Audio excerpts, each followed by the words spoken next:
Okay, welcome everyone. The next talk is about reverse engineering of the MOS 6502 CPU that was designed for the Apple II, the NES, or the C64. And I hand you over to Michael Steil, who will present you everything. Thank you.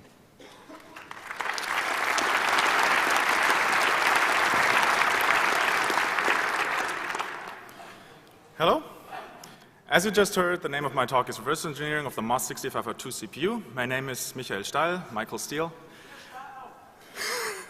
Fans, yay. Subtitle is 3,510 transistors in 60 minutes. Let me just get some quick overview of the audience. Who of you has written any assembly code ever, any architecture? Okay. Okay. Who has not written, who doesn't know what assembly is? Okay, that's good. That's useful. Who has written 6502 assembly before? Okay, so don't feel bored in the first 10 minutes. Who has ever implemented a 6502 emulator or re-implemented 6502 in an FPGA? 1, 2, 3, 4. Okay. Who has been part of the original design team of the 6502 in Pennsylvania? Okay. No liars in this audience. Okay. So for all those who don't know about the history or don't know about all these things about the 6502, there was this company MOS, which was founded in 1974, all by people who quit Motorola, who had been working on the 6800. This team was based around Chuck Peedle, who led the team, and in 1975 they introduced the 6502 on the market, and it was used in many computers, like you can see Steve Jobs and Steve Wozniak here. Was a very popular CPU.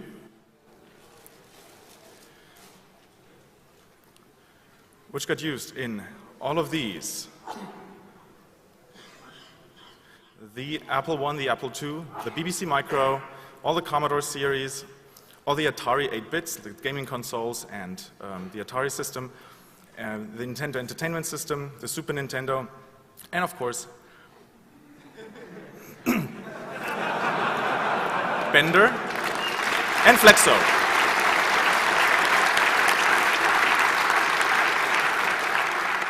Not to forget also the T800 Terminator series. So what makes the 6502 that interesting? Because there's also been other CPUs which were kind of successful, like the Z80.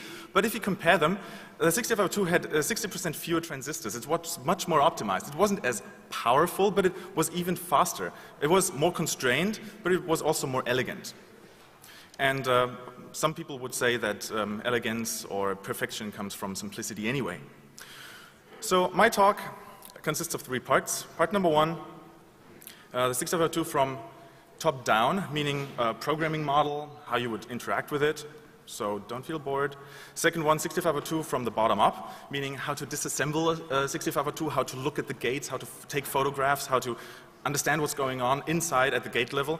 And then at the third piece is from the inside out, meaning what have we learned from deconstructing the 6502, what do we know about the components, how do they interact, where do all these weird quirks and stuff come from.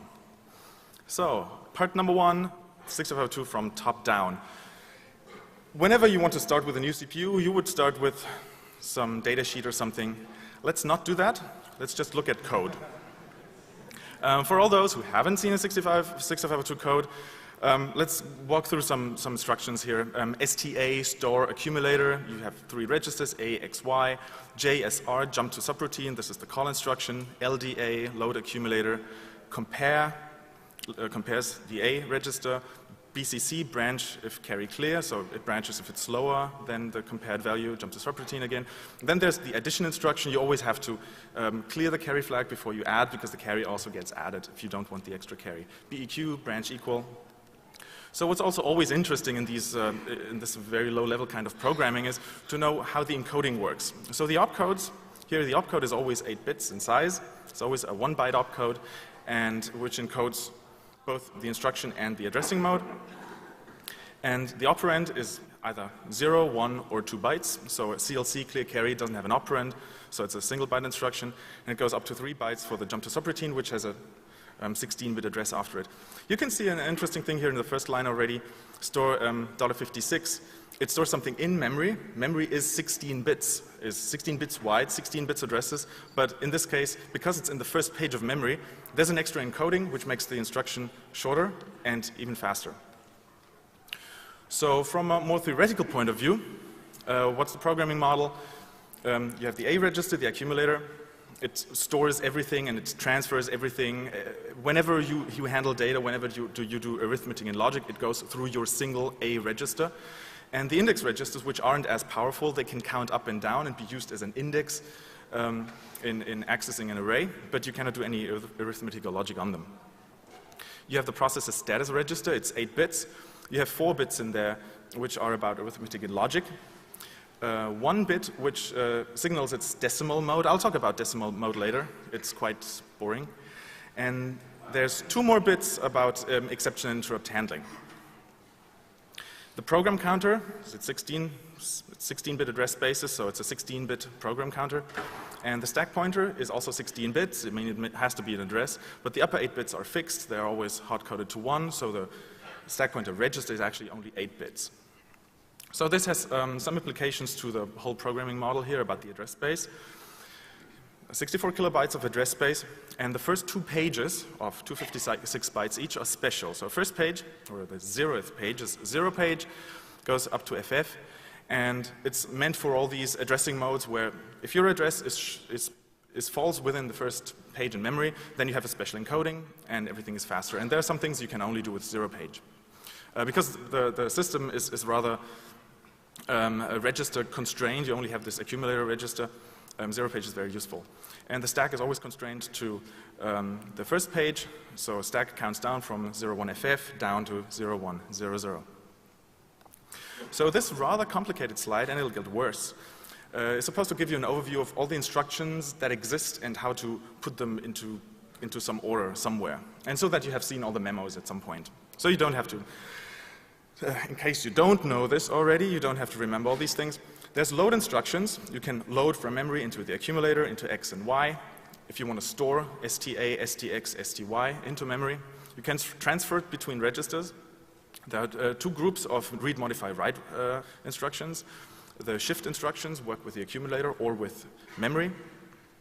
You can decrement and increment memory, and as well as the index registers, because index you have to count up, you have to count down.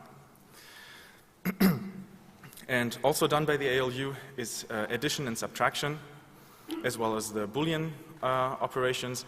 And there's the other 2, which the compare one is basically just a subtraction, but only stores the flags and not the result. And the bit is an AND, only stores the flags, not the results. Speaking about flags, you can set and clear some flags, and you can branch depending on whether flag is set or cleared. So these are the 4 arithmetic and logic bits in the program processor status register. There's also the unconditional jump, and a jump to subroutine and RTS is a function call and function return. And if you want to do a software interrupt, I mean, interrupts work the same way, but there's a software interrupt, break, and return from interrupt, which does the reverse. And for stack, you can only push the A register, as well as the processor status register. And these are all the instructions that exist. So for all the general purpose instructions, these are the addressing modes that can be used in combination with these. There's an immediate addressing mode for using constants, absolute addressing modes, absolute and X and Y indexed. The same always with 0 page, and then 2 special ones for special 0 page stuff, which work around some other deficiencies of the design or some limitations of the design. Let's walk through the more important addressing modes for now. So immediate addressing, you have the hash sign right there. You load a constant in the accumulator, in this case, LDA, load A. So if we do that, we have the constant of 17 in A. Absolute addressing means you have a 16-bit operand there. If you load from 314, we look up in memory, add address 314. What we get is a 31, and we have a 31 in A. And then 0 page addressing is this optimization. it's a different encoding. We only have an 8-bit operand. We load from address 2. We look it up in 0 page, and we find a 0. A is 0. Absolute, comma x means absolute plus x. So the x register gets added to the constant pointer that we encode in the instruction stream. So 200 plus x, if x is a in our example, we load from address 20a. We look it up, 20a, that's 52. So we assume that at 200 we just have an array of bytes and x is iterating over those. Absolute comma y, same thing with the y register. They're pretty symmetric. The same exists with 0 page, but the interesting thing is here that there's a wraparound inside 0 page. So if x in this case is 16 or above, it would wrap around to 0 again, so you cannot exit 0 page with this indexing. Same with 0 page comma x, comma y. Now there are two more interesting ones, the indirect ones, because as I said, we're register start. We don't even have a 16-bit register at all. So what if you want to use a pointer? If you have a 16-bit pointer, you cannot hold it in a register, unlike on the Z80, for example. So you have to store these pointers in 0 page, and you can use 0 page as pointers and then use them directly in instructions like this one. This addressing mode, 0 page x indexed indirect, means that we assume that at 80 in 0 page in this example, we have an array of pointers, and we index the array with x, and then we load from one of these pointers. So what the CPU does, it looks at AC, 8C, because x was C, so it indexes that. It gets the pointer, it's little endian, the correct endianness, as everyone knows, and it loads from that address, C43F, does another lookup, gets the value into A. So it's double indirect, it's slow, takes 5 cycles or 6 cycles or something. Then the same thing, or not the same thing. This is 0 page first indirect and then Y index, which is much more useful because this treats 14 and 15 in 0 page as a pointer, as a 16-bit pointer. This pointer in this case at 1415 is D800, and then afterwards we add Y of 28, so we read from D8 to 8. So normally whenever you have to count up somewhere and you don't know the pointer, put it in 0 page and you can work with that pointer from there. Stack doesn't need much addressing. It's all implicit instructions. Stack works like this. Normally you would initialize it to FF, which is the top of stack. If you push something on the stack, it stores it first and then decrements the stack pointer. Let's do that again. Let's push something, it stores it where the stack pointer points and decrements the stack pointer. So if we pull something, then it increments the stack pointer and then reads from that address. Let's do it again. Increment and read. So this decimal mode is something that I guess you must be a 70s guy or an 80s guy to fully understand decimal mode, or maybe people did financial stuff on their Commodores and Ataris. So decimal mode, BCD, binary coded decimal, is meant to optimize the way you store numbers, integer numbers, which you would print anyway. So in a normal case, if you add 2 to 9, you would get B, hexadecimal B, but if you have decimal mode turned on, then without this being any slow or anything, you will get a result of 11, which is hex 11, which is, I mean, wrong in the binary sense, but from a decimal perspective, this would be the correct answer. So this was all the user mode kind of view. So from a more systems perspective, these vectors are interesting. What happens with interrupts, with reset, and IRQ. There are 3 vectors at the top of the address space for NMI, non-maskable interrupt, for the reset vector, and for the IRQ vector at the very top of memory. We'll talk about these vectors later. That's an interesting thing. So looking at all the instructions that we have and looking at all the addressing modes that we have, if we combine them, if the CPU were completely orthogonal, being able to combine every general purpose operation with every addressing mode, it wouldn't fit into the 256 different opcodes. So what they did with the opcodes is only encode the ones which really make sense, the ones which are most interesting and most important. So only about 60% of the opcode space is used. And the rest is just, well, they say it's undefined. So let's walk real quick through another example here. This is something taken from some random ROM somewhere. You might have seen the code, might have used the code.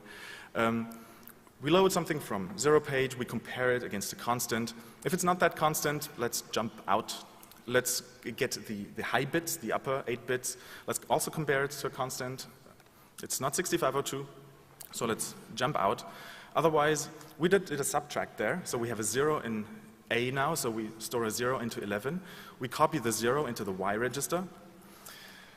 We load an 80 and put it into 12. So at 11 and 12, we now have a pointer of hex 8000. We load an index register of A, which is 10, so we count down 10 from somewhere. We use that index register right there. We load something from ROM, so we index some array counting down from 10.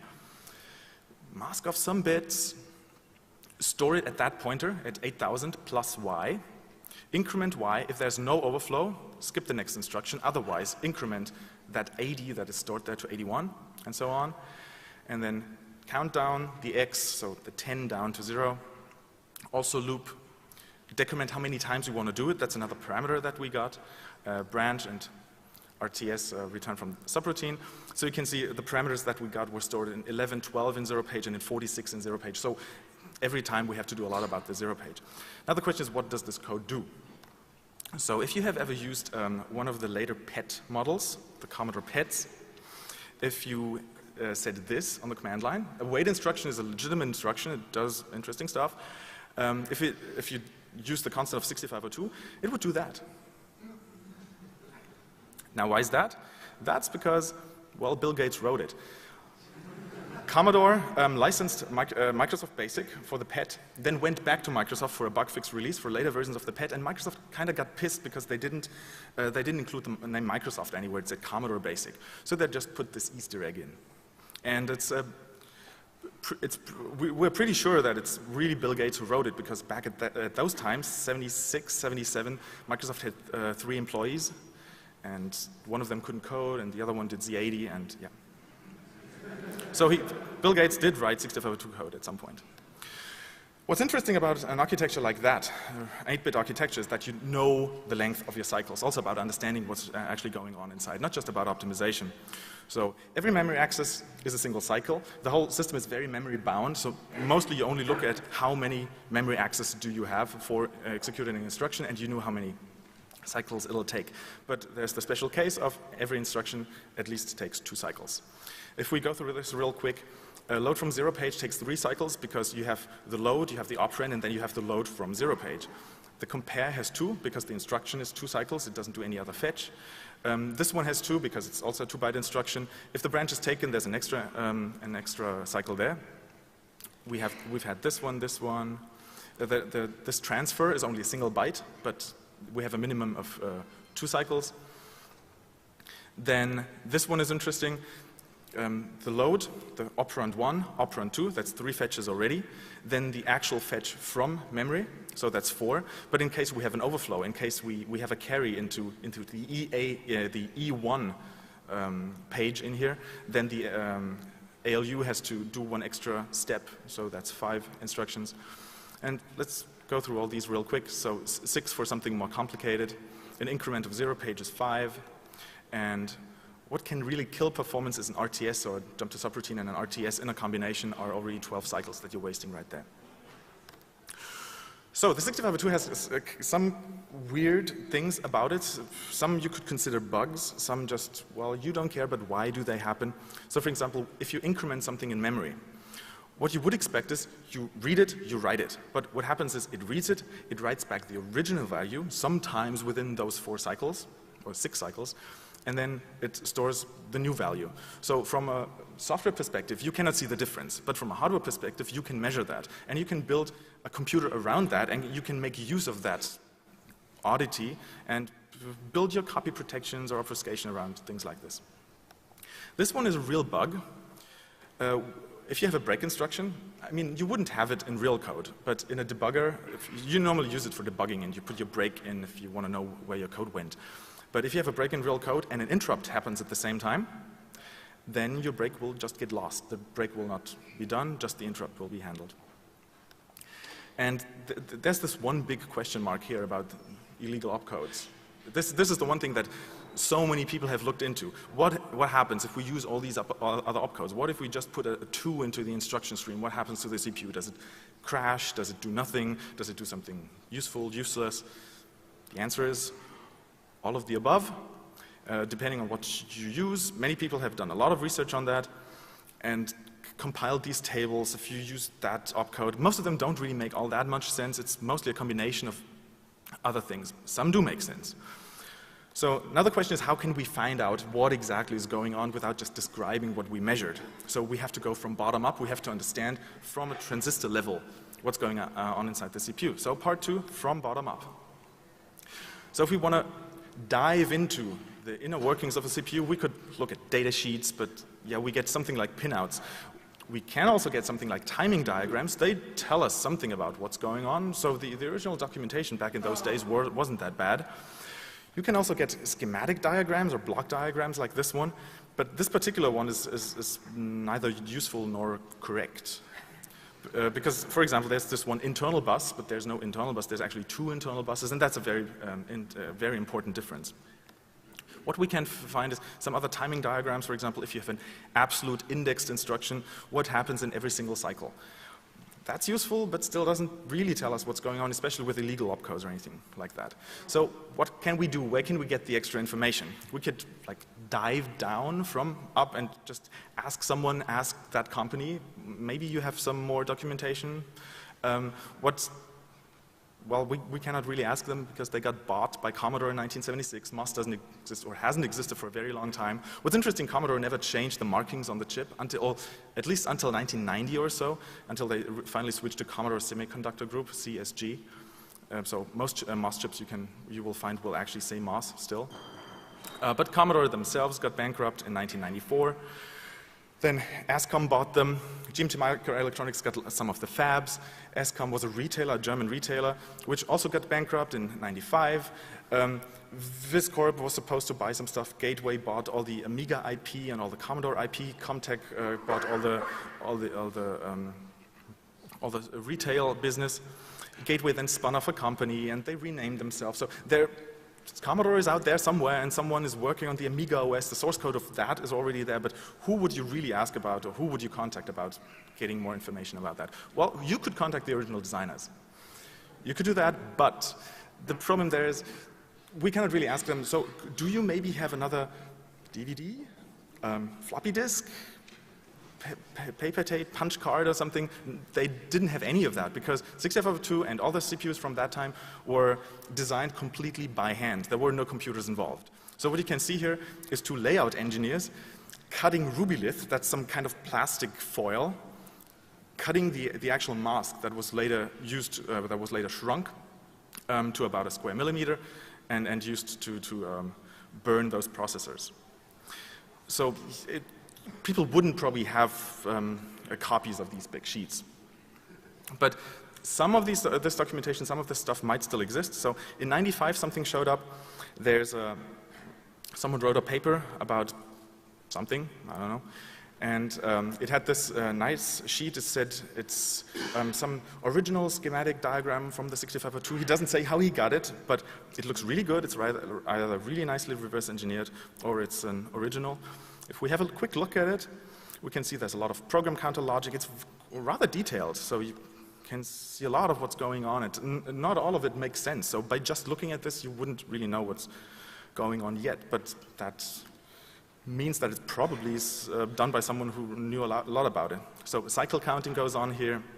The opcode is stored in the instruction register and then forwarded to the decode ROM. And we have the registers here. There are the 2 buses, the D bus and the S bus, which connect the different registers to the ALU, and this is the ALU. What also surfaced just recently is a couple of pages. It seems to be the complete schematic diagram of a 6502, but it doesn't seem to be the original. It has markings about Atari 1985, I think, 1984, and it seems just re-engineered or something, or someone copied it by hand. It's missing a lot of the original meaning and interesting markings there.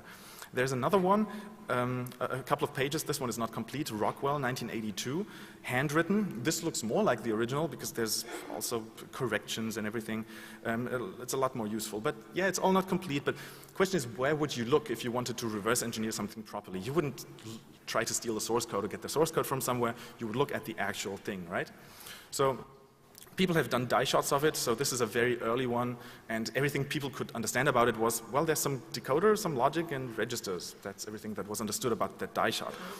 In 2001, some guy with the first name of Balázs from Hungary take really nice high-resolution photographs of a 6502 with some old Russian microscope, all black and white, but really great, and he did a lot of work reconstructing every single transistor and drawing this schematic diagram, which is complete and has every single transistor.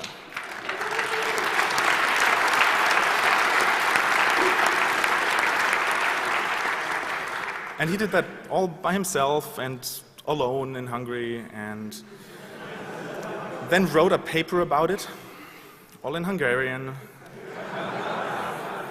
And so some people, he was translated. Some people translated some parts of what he wrote and tried to understand, because I understood a lot about what was going on in the 6502 because of what he had learned from copying all those gates. But there were some other guys, Greg, Barry, Brian, and Ed, who just recently, so last year, they started about 1.5 years ago to do the whole thing again and properly and very high quality and debugging everything and making sure everything is completely correct. And these are the guys from the Visual 6502 project, which you have probably seen. So I'll tell you a little. So originally Ed was supposed to be here and do part of these slides, so I'll just show you what I understand about them. What he does, this would be far too dangerous for me, is they squirt hot sulfuric acid onto the chips to get the plastic off and to get to the actual chip. Sometimes it doesn't look that pretty, but they work. They can work if you clean them properly, and if you do it nicely, they can look like this. Let me show you some close-up here. So in this stage, they should actually still be working. And so just with a standard digital camera, you can get a resolution like this. And we have the 3 parts here already. By the way, what's important is the decoder is always on top. That's the correct orientation of a 6502. So if you look closely, was headed sideways. So as a next step, you need really high-resolution photographs of that, and you need some serious hardware for that, really good microscopes. What Greg did was take lots and lots of tiny photographs and then stitch them together. So one of these photographs would be this one. It looks all really nice. But just taking a photograph of just the surface wasn't enough, because that doesn't necessarily always show all the layers, because you can see all these layers, 3, 4, 5, 6, 7. There are many layers, and you cannot always distinguish those layers perfectly by just looking at it from the top. So as a second step, he also removed all the layers with some extra chemicals to get a shot like this. So this destroys the CPU, but yeah, it's for the greater good of being able to reconstruct it better. So after stitching, putting everything together, at the end he had a 200 or so megapixel picture, and it turned out 6,000 by 6,000 would have been enough for reconstructing everything. And he wrote some tool to basically draw the polygons, the original polygons of the traces on top of the pictures that he took. And so this is the first picture, this is the second picture, and so with his tool he drew the vias and drew the traces, and at the end you get all the traces just on top of that. And this would be the complete 6502 completely in vectors and redrawn. Of course, needs some debugging. So with these tools and with a lot of manpower, you get from this photograph to this completely digital and really nicely colored representation. So if you look at the intersections of all these traces and at what layers, at what levels they are, and understand NMOS and how this processing was done, from that you can derive the net list. And the net list is basically all the transistors and how the transistors are connected and how the nodes are connected to the transistors. And this net list alone specifies the complete working of the CPU. So converting the net list, so this is part 1 of the net list, this is part 2, and these are the pull-up transistors. So all this, it's about 7 kilobytes of entropy, is everything that is needed to describe the 6502. So instead of trying to understand that now from some diagrams or something, the best thing is to simulate it and look at what's going on. The question is, how would you simulate all that? You simulate all of physics. So if you have on the outside, you can change pins. For example, you toggle the clock switch. And then you have to look at all the nodes that are going from there to all the transistors. And you have to look at what the potential of these nodes is, and they have to share all the same potential. And from there, so you look at all of them, you look at the group value, the potential of the group, and you set all the new nodes to the new potential, and then you look at all the transistors that are connected to all these nodes, and you need to switch some of those transistors. And then you look at all the nodes behind those transistors and repeat all that. And if you repeat that long enough, the system will stabilize, and all the nodes will have some fixed potential, and then you're in the next stage, and then you can flip clock again, and then you're in the next cycle. This is, of course, very slow, but it has some really nice properties. So normally, if you write an emulator, first an emulator would be you write it. It's not the original code. It's just a copy. It's just a re-implementation. The thing here is you don't really, if you need to get it more complete, you need to add a little more of data, but a lot more of code. It gets a lot more complex in code. If you do this with this netlist approach, the emulator, which emulates physics, is always the same. It's just a couple of hundred lines of code. And you just add more polygons. You just add more data. So with an emulator like that, you can emulate a 6502 or any other CPU done in the same process, or it doesn't even have to be a CPU. So I told you it was pretty slow. What do you do if you want to get something even slower? You write it in JavaScript.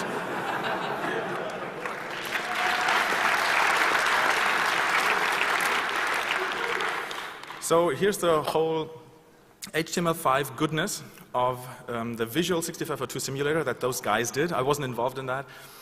You can see that it's all the blinking is the clock counting up and all the different traces changing their potential. You can see on the right how the clock is counting up, and you can see it's about 2-3 hertz. And this is the maximum speed you can get. So it's about 1 million times slower than a real chip. But you can zoom in, you can look at all these things. And there's even an advanced mode. In advanced mode, I've turned off the image now. If you run it, you can look at a lot of the internals, a lot of the internal lines, what's going on there, which component is outputting what. So this helps so much in understanding what's going on in these interesting edge cases. But speaking about simulation, and speaking about being slow, of course, if you rewrite it in C, maybe we can get it a little faster. So this is where I come in, and I wrote a C version of this thing. Looks a little like that. And if you run it, so in this small demo, you'll see I run the C version, and I feed it with the Microsoft Basic from the C64. Takes a while. Now it's counting the memory, how many bytes it has. Ah, this many? Okay. Yep. So 7 seconds. Normally it's a couple of milliseconds. So it's still 1,000 times slower. But we're getting there. We're still thinking about how else we could make it faster.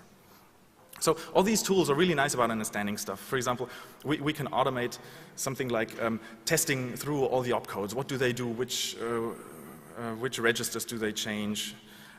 Which inputs, which outputs, how long do they take? We can measure all this completely automatically without using real hardware because we have completely perfectly simulated hardware. We can also do some interesting tests like break transistors and see whether the code still works. And you can break a lot of transistors, so this means that our code just doesn't do everything, that just doesn't exercise all the transistors.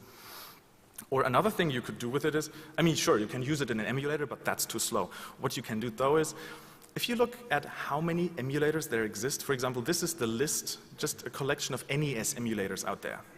And probably everyone has written a 6502 core for these, and there were, how many? 4 people here who have written 6502 cores. And these always have bugs. There are always weird edge cases, side cases that aren't handled properly. And with this perfect emulator now, you can run them side by side, and you can use the one to test the other, which is really nice. So what have we learned from all this? What can we now understand about what's going on inside the CPU? Part 3, from the inside out. For everything here, we have to start with this really nice schematic diagram again. Let's look at it a little more detail now. Program counter, that's not all that interesting. Sequencer and decoder, this is where the actual personality of the 6502 comes from. The rest is pretty standard. The whole arithmetic and logic is done like in any other CPU. You have the registers here, and the stack pointer, and the status register again. And the two buses, so the S bus on the left is connected more to A and the ALU, and the S bus is more connected to the indexing part of the system. Let's start at where instruction decoding starts, or first let's start with the timing generator. If you look at a trace, what's going on if you run code, you can see there's a lot of interleaving going on there. One instruction is still not finished, but the next one is fetched already. This is very much in contrast to something like the Z80, where everything is divisible by 4 cycles. It always has its 4 cycles, and then, okay, next instruction, 4 cycle, 1, 2, 3, 4. Here we have a lot of interleaving, so it's very memory bound. It's very fast per cycle. So in this example, where you can see here, the jump to subroutine is not even finished, but we are in T0 in the first stage of the next instruction fetch already. Here we are in the decode of the INX instruction. Here we execute the INX instruction, but we've already fetched the DEY instruction, which is the next one. So there's quite some interleaving going on there.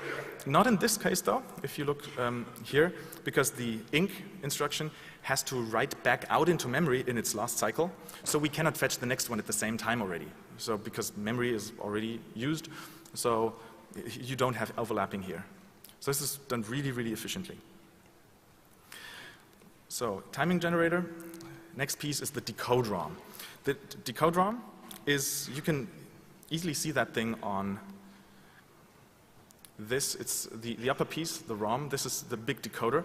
It has 21 inputs. It's really just a ROM. It's 21 inputs and 130 outputs. And the way it works is the inputs are the instruction register, which is the opcode. For example, A9 for LDA, and T, which is the cycle in which we are inside the instruction. And depending on the opcode and the cycle, some of these lines will fire. And it's not always just one line. It can be any number of lines. So for example, in these 4 lines will fire. So the decode ROM, this is the complete decode ROM. Let's look at the first ones in a little more close-up. The decode ROM compares the opcode and T, as I said, but it only looks at the upper 6 bits of the opcode. The lowest 2 bits just ignores, because what it actually looks at is this G value. I'll tell you about what G is on the next slide. For now, just assume it's a part of the opcode. And at time. So there's always X's, meaning don't care. So the first one would match to anything that starts with 1, 0, 0, and then has a 1 at the other bit, and would match in any of the clock cycles of any instruction that has this mask. So this G calculation, this is the rule for G, how G works. G1, G2, G3 are 3 separate lines which go into the decode ROM. And so this is a truth table for it, or more useful would be this table. So 0, 0, 0, 0, 1, 1, 0, and 1, 1 correspond to G values of G3, G1, G2, and the 1, 1 case, that's undefined, that's not used for the 6502. Or how you can interpret this is that G actually encodes which register we're working on. So the lowest 2 bits is it A, is it X, is it Y, for certain instructions. Others don't care about registers, so they don't care about the G, so it's a don't care, it's an X there. And you can see this in the opcode table. The columns 0, 4, 8, C, and 0, 4, 8, and C are the ones that mostly deal with Y. All the ones that deal with Y are typically in those. And then the next column is all about A, and the other one is all about X. So it's all about the lowest 2 bits. Yep, and here's another short video of the decode ROM in action. You can see that all the pink lines, these are the lines that are firing in all the cycles. Let's walk real quick through an LDA and an LDX, what the decode ROM outputs. LDA and LDX are encoded very similarly. So the only difference is the G value that they have. So in clock cycles 1, 2, 3, they do exactly the same. They have the same PLA, so decode ROM, PLA ROM outputs. But in cycle number 4, this is where the difference is. The one outputs something about A, the other one does something about X. So this is where they are different. So moving on from the decode ROM to random control logic. So decoder only does the front end for decoding, and random control logic is the back end for decoding. It takes as an input the 130 bits from the first stage, and what it outputs is, as you can see in this close-up, hopefully, yep. These are all control lines which go directly into some of the components, like the ALU or the buses. So this is very, very specific in controlling exactly what's going on. And let's look at this one example of connecting SB to X and connecting X to SB. This is the S bus, and X is connected to it, and you can either say, let's load from the S bus into X, or you can say, put the value of X onto the S bus, and these two control lines control whether this is the case. So this random control logic, I don't know where the name comes from, maybe because it's really that random, it looks random. We haven't found anything that makes it any easier to understand what it's doing. But let's look at the output of it, for example. So here's the output of an increment X with the PLA ROM and the random control logic in the first cycle and the second cycle. Now, let's look at this on the schematic diagram. In the first cycle, an increment X has to get the information out of the X register onto the S bus, and it puts it into the A input of the ALU. What it also has to put into the ALU is a 1 on the other side to add it. It does it by putting a 0 in there, by asserting this line, and adding a carry of 1, and saying, yeah, we want a sum. So in the next cycle, we will have the result in the add or hold register on the right of the ALU. Then in the second cycle, we have to get the add or hold register output, put it onto the S bus with these two control lines, and we store it into X in there. There are a few more bogus junk control lines there to keep the ALU occupied, which are a side effect of how the way is encoded, everything is encoded, and the way don't care works, so this doesn't have any influence on what's actually going on. But there are two more lines that are asserted, the one that sets the 0 flag and the other one that sets the negative flag from the output. So break, IRQ, NMI, and reset. That's an interesting one, how this is all sequenced, how this is done in the sequencer in the logic. So as you see again, these are the vectors on the top of the address space. It's all really similar what's going on here. An IRQ pushes a program counter, pushes the status register, and jumps over a certain vector. If you have a break instruction, software interrupt, it does the same thing, but puts the break bit onto the stack. An NMI does the same as an IRQ, but a different vector. And a reset only jumps over a vector, but that's not actually true, because a reset also does this exactly the same protocol. It pushes PC, pushes P, but nobody cares because you have a reset anyway, so this is not really known or useful or interesting. So if you look at the whole table of what's going on, this no in push PC and P in the reset line here is actually also a yes, so this is all rather orthogonal. This is always the same code that is running. And so this is the code again, so there's two fetches. There's the store of the PCH, store of PCL, store of P, fetching of the vector low, fetching of the vector high, and then the fetch of the new instruction. Now the question is, how can this be done for an interrupt? For a break instruction, that's easy because it's an instruction. It gets sequenced by the PLA ROM. But how do you do that about an interrupt? And the trick here is done in this box called the predecode logic. You can see that this has the interrupt and reset pins as inputs. What it does is, normally the instruction register, the opcode, is fed by the opcode that comes from the data bus. But there's also a 0 input, and there's the IRQ, NMI, and reset lines go in there. So whenever there's an IRQ, NMI, or a reset, then the instruction register is not loaded with the actual instruction, but with a 0. So what this does is it injects a 0 into the program stream. And the 0, you might remember, is the break instruction. So this is a really neat trick here, injecting a break instruction which does the whole sequence of what's going on, but afterwards it has to clean up and do the right vector and has to put the break flag properly and everything. So it has to cache that information somewhere, but the sequence is done with break. But this is exactly where this bug came from. You remember the break bug? If you have a break and an IRQ happens at exactly the same time, the break will get ignored. And this is exactly because of this, because it injects a break for the IRQ, and then, well, it drops the break. Some other things that can be explained with extra knowledge that we gain from that is the RMW double store, which is actually already documented So the original documentation say there's a destroy memory cycle in there, because it was just a don't care. If we look at the PLA-ROM outputs, we can see that there's an explicit. I mean, it's done that way. I guess they optimized something, so we don't understand why, but we can see where it's happening. So now this is illegal opcodes. These are the holy grail of all understanding the 6502, and I think we have made some progress there. What people have done so far is mostly, well, measure them and see what are they doing.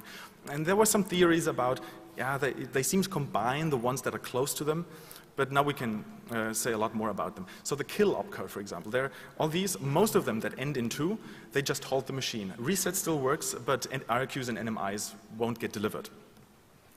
What is happening here? We can see in the diagram, by looking at the timing generator, because the timing generator actually has an input from random control logic. Because at some point, the timing generator must know when to do the next fetch, when to go to T0 again. And random control logic knows that because it has all the information about, from the decode ROM indirectly, what state we are in, what instruction we are in, and it will tell it at some point, let's restart at T0. And this is exactly what's going wrong with kill. You have the state here on the left, and the state more detailed with 0, 1, 2, 3, 4 as 5 as bits. In the kill opcode, so we are in T1, so the 1 bit is set. T2, some random stuff happens. We don't care what's happening there. But what you can see is that the way the sequencer works, it shifts the 1 to the right. So it shifts it into T3, T4, T5, and nobody ever says, okay, do the next fetch. So it just shifts it out. And so we're now in no state, and nothing will ever match again. And we will never fetch the next instruction, so the next one will be just the same, and the machine is just wedged. So some are a little more helpful than kill, so if we make them lighter and darker depending on how useful they are, there's lots of knobs which can be rather easily explained by well, there are no PLA lines that match them, so they don't do much, but the timing is controlled by the one on the left or the one on the right, because there's a don't care somewhere. But some interesting ones that can be explained, especially because they are actually useful, is the SAX and the LAX ones. So you can see whenever there's a Y, AX, on the right you can see one that seems to combine A and X for storing and for loading. And this is because, well, I lied to you before, this undefined here is not actually undefined because of the way the G1 and the G2 is calculated. In this 1-1 case, this is actually the case of G1 and G2 at the same time. So the A case is correct and the X case is correct. So if we go through step by step for an LDA, LDX, and LAX, you will see that in the first instructions, well, the LDA and the LDX do the same anyway in T1, 2, 3, but in T4, the LDA does something with A, the other one does something with X, and LAX is just true for both. So this is the store into the register. So it stores it into A or it stores it into X at the same time because both of these control lines are set. So there's a lot more about illegal opcodes that can be explained that way by just looking at these traces. But that would require quite a lot of time, and there are even some that we're still looking at. So the question is there's a lot of people involved right now that are doing this reverse engineering on some mailing list and our internal wiki. So what is happening there is that we're still investigating a lot more of these things, understanding how some of them are unstable and how some other things work. So one thing that we have, some really interesting internal representation is, this is the mapping from the opcode to what comes out of the random control logic as the very last step. So you can rather easily look up what's going on the bus in every cycle of certain instructions. But we're not only investigating the 6502 by itself, but also the different 6502s that are out there. There are so many things to do. For example, does anyone recognize this chip? It has a tiny little, well, not so tiny, 6502 on the bottom right. Which you can see here, it looks exactly like a normal 6502. This is the CPU in the NES. So it has the normal, I guess, licensed version of a 6502 in there and some video and audio logic in the same chip. And there's some other versions of the 6502 as well. Looking at them and comparing them is can tell us a lot about whether they fixed bugs or something. So for example, very old versions had some bug still, was fixed in the standard 6502. Rockwell licensed it. We looked at it, it looks a little different. There's a shrink used in later Commodore computers. And there's, in the cost-reduced C64 and the C128, there's another shrink, the 85XX series. So looking at all these would be interesting. But why stop there? Why not look at other CPUs? We have really nice representation of a Z80, and people are looking into vectorizing it right now. 68,000, that thing is complex. That's 10 times as big as anything else. But yeah, people are vectorizing that one as well. Why not use a complete computer? Why not look, well, we have the 6502 already. Let's do the video controller, the audio controller, the I/O controllers. And then we could have a complete C64 in perfect simulation and test all the other emulators against it. This thing can only be done by distributing the work, because that would be way too much for one single person. And Ed is actually working on making his editor to work with more people. Another thing to be done is just the chips is not necessarily enough. Also X-raying the PCB is, then you have the full chip, then you have the full system. That's something that we're looking into. Or why simulate it in software if you can simulate it on an FPGA? So someone is also working on baking a 6502 onto real hardware again. And so that was it. If you want more information, on visual6502.org, we have all the chip images, all the information. We have a wiki. We have the JavaScript simulator that you know. The vectorization tool will be there shortly. 6502 Hackers is a mailing list with lots of great people. And it's closed right now. You can apply for membership. We're planning to open it. And of course, there is my blog. Thank you.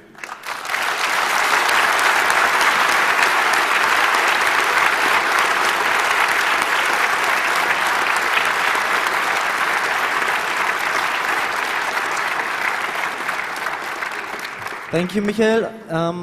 Does anyone here has questions?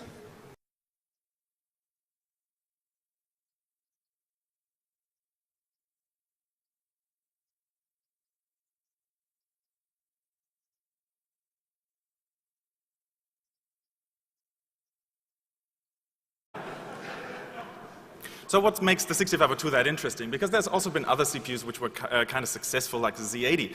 But if you compare them, the 6502 had 60% fewer transistors. It was much more optimized. It wasn't as powerful, but it was even faster. It was more constrained, but it was also more elegant.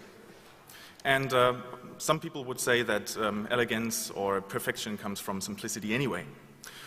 So my talk consists of 3 parts. Part number 1, the 6502 from top down, meaning a programming model, how you would interact with it, so don't feel bored. Second one, 6502 from the bottom up, meaning how to disassemble a 6502, how to look at the gates, how to take photographs, how to understand what's going on inside at the gate level. And then the third piece is from the inside out, meaning what have we learned from deconstructing the 6502, what do we know about the components, how do they interact, where do all these weird quirks and stuff come from. So, part number 1, 6502 from top down. Whenever you want to start with a new CPU, you would start with some data sheet or something. Let's not do that.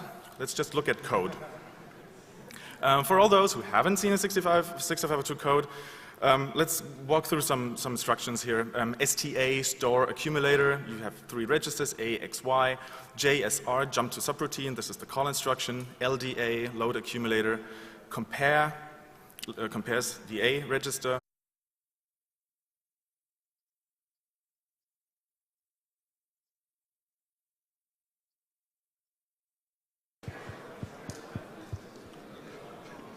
Okay, welcome everyone.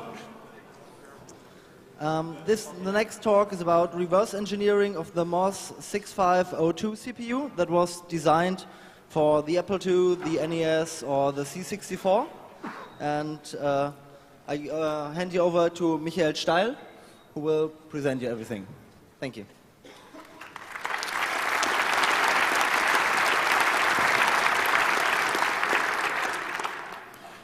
Hello. As you just heard, the name of my talk is Reverse Engineering of the MOS 6502 CPU. My name is Michael Steil, Michael Steil. Fans, yay. Subtitle is 3,510 transistors in 60 minutes. Let me just get some quick overview of the audience. Who of you has written any assembly code ever, any architecture? Whoa. Okay. Who has not written, who doesn't know what assembly is? Okay, that's good. That's useful. Who has written 6502 assembly before? Okay, so don't feel bored in the first 10 minutes. Who has ever implemented a 6502 emulator or re-implemented 6502 in an FPGA? 1, 2, 3. Arithmetic and logic. 1 bit which signals its decimal mode. I'll talk about decimal mode later. It's quite boring. And there's 2 more bits about exception and interrupt handling. The program counter is at 16-bit address spaces, so it's a 16-bit program counter. And the stack pointer is also 16 bits. I mean, it has to be an address. But the upper 8 bits are fixed. They're always hard-coded to 1, so the stack pointer register is actually only 8 bits. So this has some implications to the whole programming model here about the address space. 64 kilobytes of address space, and the first 2 pages of 256 bytes each are special. So first page, or the 0th page, is 0 page, goes up to FF, and it's meant for all these addressing modes where if your address falls within the first page in memory, then you have a special encoding, and everything is faster. And there are some things you can only do with 0 page. Because the system is rather register constrained, you only have this accumulator register, 0 page is very useful. And the stack is always constrained to the first page, so stack counts down from 01FF down to 0100. So this rather complicated slide, and it'll get worse, is supposed to give you an overview of all the instructions that exist and how to put them into some order somewhere. And so that you have seen all the memos at some point. So you don't have to, in case you don't know this already, you don't have to remember all these things. There's load instructions. BCC, branch if carry clear, so it branches if it's slower than the compared value, jump to subroutine again. Then there's the addition instruction. You always have to clear the carry flag before you add, because the carry also gets added if you don't want the extra carry. BEQ, branch equal. So what's also always interesting in these, in this very low-level kind of programming is to know how the encoding works. So the opcodes, here the opcode is always 8 bits in size. It's always a 1-byte opcode, and which encodes both the instruction and the addressing mode. And the operand is either 0, 1, or 2 bytes. So a CLC, clear carry, doesn't have an operand, so it's a single byte instruction. And it goes up to 3 bytes for the jump to subroutine, which has a 16-bit address after it. You can see an interesting thing here in the first line already. Store $56. It stores something in memory. Memory is 16 bits, is 16 bits wide, 16 bits addresses. But in this case, because it's in the first page of memory, there's an extra encoding which makes the instruction shorter and even faster. So from a more theoretical point of view, what's the programming model? You have the A register, the accumulator. It stores everything and it transfers everything. Whenever you handle data, whenever you do arithmetic and logic, it goes through your single A register. And the index registers, which aren't as powerful, they can count up and down and be used as an index in accessing an array, but you cannot do any arithmetic or logic on them. You have the processor status register. It's 8 bits. You have 4 bits in there, which are about 4? Okay. Who has been part of the original design team of the 6502 in Pennsylvania? Okay. No liars in this audience. Okay. So for all those who don't know about the history or don't know about all these things about the 6502, there was this company MOS, which was founded in 1974, all by people who quit Motorola, who had been working on the 6800. This team was based around Chuck Peedle, who led the team, and in 1975 they introduced the 6502 on the market, and it was used in many computers, like you can see Steve Jobs and Steve Wozniak here. Was a very popular CPU.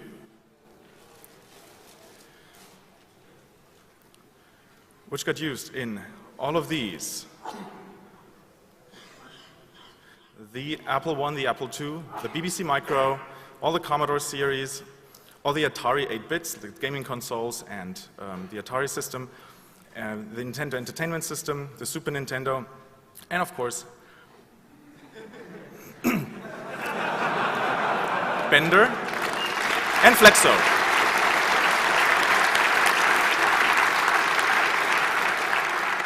Not to forget also the T800 Terminator series.